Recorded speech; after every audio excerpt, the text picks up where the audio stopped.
है जी। नमस्कार, प्रणाम। मैं हूँ श्रुति राव और मेरे तरफ से जितने भी मेरे दर्शक गण देख रहे हैं, सभी दर्शकों को कोटि कोटि प्रणाम करती हूँ। फिर से वो फंबल हमारे चैनल में स्वागत है। थैंक यू एंड नमस्कार, प्रणाम। मैं हूँ श्रुति राव और मेरे तरफ से सारे दर्शक गण को कोटि कोटि प्रणाम। श्रुति जी, सबसे पहले तो बधाई हो आपको। एक और फिल्म जैसे कि जो लिट्टी चोखा फिल्म बनी थी, उसी बैनर के साथ आप आशिकी कर रहे हैं। इसके बाद एक और सुनने में आया कि एक और फिल्म कर रहे हैं, सबका बाप अंगूठा छाप। तो ये कंटिन्यू आप एक ही बैनर की फिल्में कर रही हैं, क्या कहना चाहेंगी?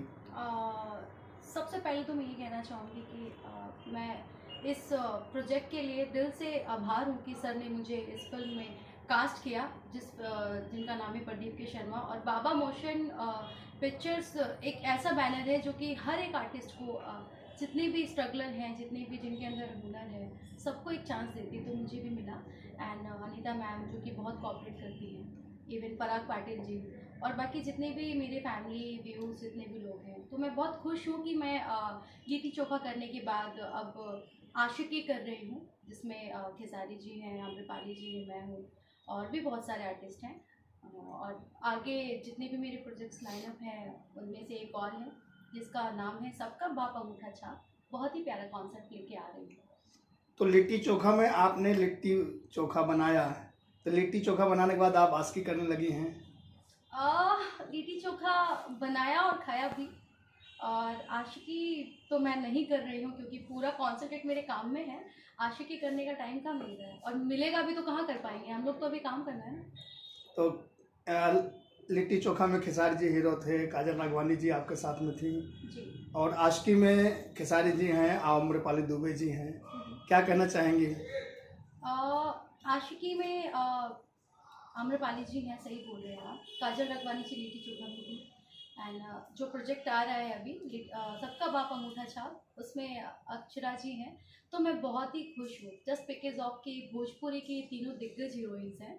और दिनेश जी के बारे क्या बोलना, बहुत ही अच्छे इंसान है। सुना है उनके बारे और देखा भी उनका परफॉर्मेंस। इवन मेरी खुद की पर्सनल बताऊँ, मेरी मम्मी उनकी बहुत बड़ी फ़ैन है। खेसारी जी के बारे क्या बोलना, बहुत बड़े हार्ड वर्कर हैं, सिंगर बहुत अच्छे हैं। तो मैं सच में बहुत ग्लैड हूँ कि मैं इन सब के साथ काम कर पा रही हूँ और मेरी किस्मत है। मैं तो मतलब सोचा नहीं था कि कर पाऊँगी। किस्मत की बात की जाए तो खेसारी जी की आप फैन और आप मम्मी जी आपकी जुगनी स्टार निरहुआ जी की फैन हैं जी। तो ये कॉम्बिनेशन और संजोग, क्या कहना है इस पे? इस पे मैं ये कहना चाहूँगी कि जब फर्स्ट टाइम मेरे पास आया खेसारी जी के लिए फिल्म के लिए, तो आई वॉज टोटली एक्साइटेड कि मतलब मैं करने जा रही हूँ खेसारी जी के साथ। सबसे पहली बात है तो फैन के तरीके से, ये नहीं कि मैं हीरोइन जा रही हूँ। तो वो एक्साइटमेंट मेरे अंदर देखने मिला, मम्मी को और मेरी फैमिली को और मेरे फ्रेंड्स को भी। और मम्मी वाली एक्साइटमेंट मुझे देखने के लिए मिली। मुझे मम्मी को जब मैंने बताया, मम्मी ऐसे ऐसे मैंने कॉन्सेप्ट साइन किया है, बहुत ही प्यारा कॉन्सेप्ट है। पापा भी थे तो पापा के सामने दिनेश जी हैं, क्या? हाँ।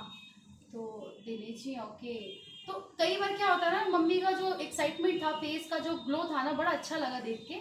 इवन होता क्या है ना कि मेरी मम्मी जब दिनेश जी की मूवी आती थी, तो दिनेश जी की मूवी देखते देखते मम्मी रोने लग जाती थी कई बार उनका, क्योंकि आपने देखा होगा दिनेश जी का कॉन्सेप्ट बहुत डिसेंट होता है। तो मम्मी रोने लग जाती थी। तो आई वॉज, मम्मी मत करो, रियल में नहीं और वो रील में है। तो मम्मी कहते थे अरे मैं ऐसी रो रही हूँ। तो ये चीज़ें होती थी। तो हीरो की बात तो हो गई, बात करें हीरोइन की। सब हीरो के साथ जोड़ी बनाते हैं, आप हीरोइन के साथ जोड़ी बना रहे हैं, काजल जी, आम्रपाली जी, अब अक्षरा जी के साथ जोड़ी बनाना चाहती है, ये आपकी जोड़ी क्या कहना चाहेंगे? एक्चुअली हीरोइंस के बारे आप बोले तो मैं जोड़ी तो नहीं कहेंगे, बट थोड़ी सी कोशिश करती हूँ कि जितनी भी मेरी सीनियर हीरोइंस हैं, आम्रपाली जी हो गई, अक्षरा जी हो गई, काजल, जिनको मैंने देखा है काफ़ी टाइम से, और मैं बहुत जूनियर हूँ अपनी तीनों हीरोइन से। इवन बहुत सारी और भी हीरोइंस हैं जिनसे मैं जूनियर हूँ, बट बहुत कुछ सीखने मिलता है और ये मेरा सौभाग्य है कि मैं इनके साथ काम कर रही हूँ। जी। तो तीनों हीरो में से आदर्श आप किसको मानती हैं, किनको आप फॉलो करती हैं? तीनों हीरोइंस में से मैं भोजपुरी की बात करना चाहूँगी कि मैं भोजपुरी में आदर्श किसको मानती हूँ। रिंकू घोष जी को मैं बहुत फॉलो करती हूँ, जस्ट बिकॉज ऑफ उनका एक्सप्रेशंस, उनका इमोशन, मुझे सब कुछ बहुत पसंद है। मतलब आप बच के निकल गई क्या चाहते हैं आप, फंसाना नहीं चाहते? जी। तो इतना बड़ा मुकाम और सारी चीज मिले, तो फिल्म की जो प्रोड्यूसर बाबा मोशन के ऑनर प्रदीप जी एक अच्छे इंसान कहे जाते हैं, एक अच्छे फिल्म मेकर कहे जाते हैं, आप क्या कहती हैं उनके बारे में?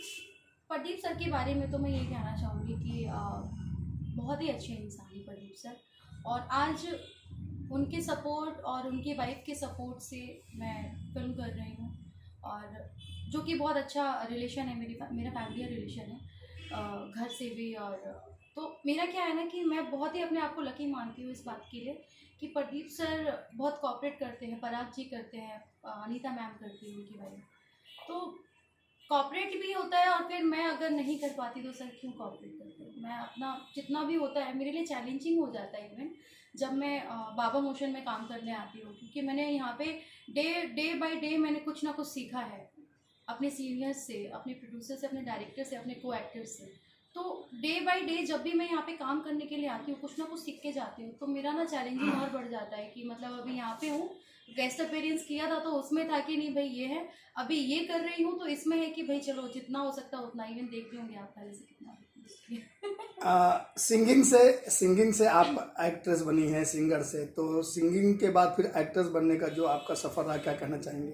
सिंगिंग के बारे में ये कहना चाहूँगी कि सिंगिंग जब मैं कर रही थी, इवन आज भी कर रही हूँ, बट एक्चुअल में क्या है ना कि जो कि भोजपुरी में स्टार्टिंग में जब मैंने किया था तो जागरन्स वगैरह करती थी, जागरन्स करते करते फिर एल्बम गाने लगी, एल्बम गाते गाते फिर फिल्म आया, एक ऑफर आया, फिर फिल्म की, फिर उसके बाद हुआ कि कैसे करा जाए, तो फिर धीरे धीरे करते करते step by step Mata Rani का आशीर्वाद, फैमिली का आशीर्वाद, व्यूअर्स का आशीर्वाद था कि मैं करने लगी, और अभी फिल्में ज़्यादातर कर रही हूँ। क्योंकि भोजपुरी में क्या है ना कि अगर आप सो कोर्स जो फालतू गाने होते हैं अगर आप गाते हो तो आप अच्छे हो, और अगर नहीं गाते हो तो फिर आपके व्यूज़ नहीं आएंगे। आई थिंक सो, मेरा मानना है। बट मैं अभी तक मैंने कोई भी गंदे गाने नहीं गाए हैं, मेरे गिने चुने जितने भी गाने आए होंगे नीट एंड क्लीन रहे, और मैं गाऊंगी भी नहीं, क्योंकि फैमिली भी देखेगी, कल को पापा भी देखेंगे, कहेंगे क्या गा रही तू, होता है ना। तो फिर इस वजह से मेरा होता है, बट मैं गाती हूँ, अभी भी गा रही हूँ, कोशिश करती रहती हूँ कि कुछ अच्छा ही गाऊँ, बट वर्गल मेरे से नहीं होता। आपका एक और अचीवमेंट है कि लॉकडाउन के दौरान दिल्ली पुलिस ने आपकी वॉइस को जो है पब्लिक के लिए यूज किया, क्या कहना चाहेंगे, कैसे वो संयोग बना? राम जी, उसके बारे में क्या बोलूँ आपको। जब लॉकडाउन लगा था तो सबके लाइफ में बहुत उथल पुथल चल रहा था। यू नेवर नो कि कभी किसी के घर में राशन नहीं है, कभी किसी के घर में ये चीज़ नहीं है, वो चीज़ नहीं है। लॉकडाउन में कई सारी ऐसी चीज़ें थी, जो रेंट पे रहते थे उनको, इवन जो मकान ओनर होते थे वो भी उनको प्रेशराइज करने लगे थे। इवन मेरे खुद के आस पड़ोस की बात है जहाँ मैं रहती हूँ, तो बहुत सारी चीज़ें फेस करने मिला। लेकिन जब मेरे पास कॉल आया, भी डॉक्टर है,